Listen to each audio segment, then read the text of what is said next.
पहले सत्यार्थ प्रकाश पढ़ ले, तब किसको घर वापसी का जो है प्रमाण पत्र दिया जाएगा।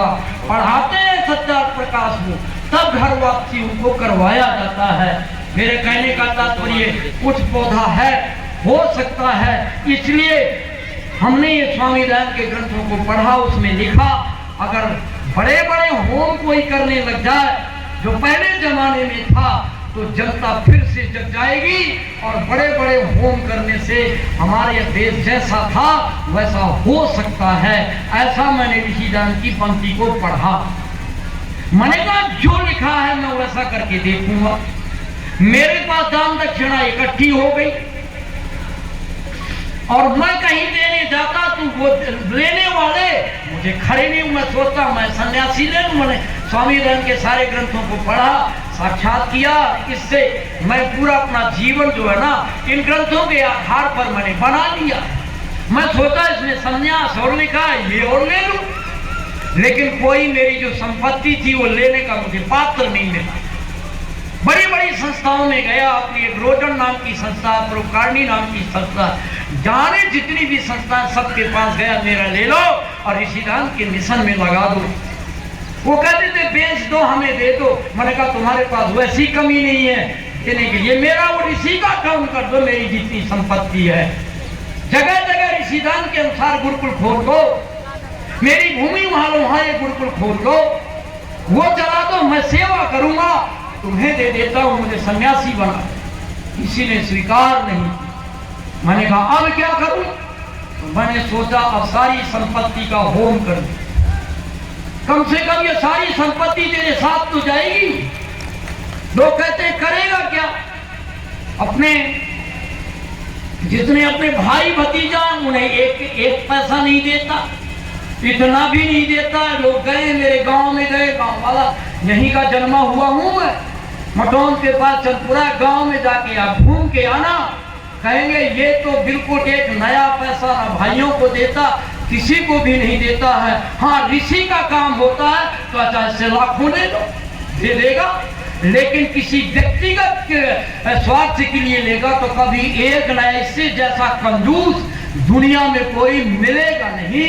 ये स्वयं खाता नहीं है और कभी एक पैसा किसी को दे नहीं सकता।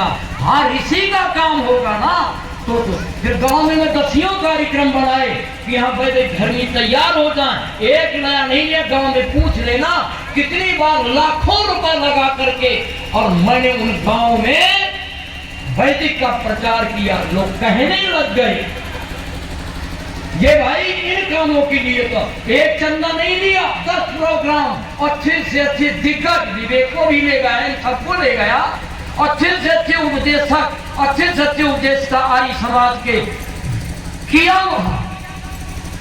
तो लोगों को यह तो जच गया है कि ये लगाएगा सबके हित में, किसी एक को देने वाला नहीं है। परिवार को जच गया, इतना भी देने वाला नहीं। अब मेरा आ गया, लोग कहने लगे करेगा क्या? ये विवेक जैसे हैं और जो हैं, अच्छा जी करो, मर जाओगे तो फिर क्या होगा इसका? और अच्छे अच्छे विवेक ने भी कई बार कहा अच्छा जी आर्यविद्या का सेवन लगाता हूं, कुछ तो दे दे।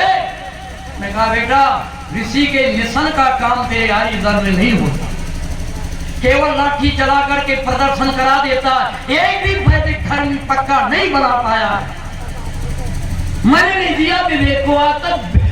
सबसे कहता इससे ज्यादा कंजूस बेकार आएगी, दक्षिणा बटोर के ले लेता है, किसी को देता है नहीं। मेरा अंदर अंदर पेटे खूब लोगों को कहता, मेरा निवेदन था विवेक से पूछ, लेकिन मेरे को पूछा क्या करोगे? मैं तो 60 ले जाऊंगा।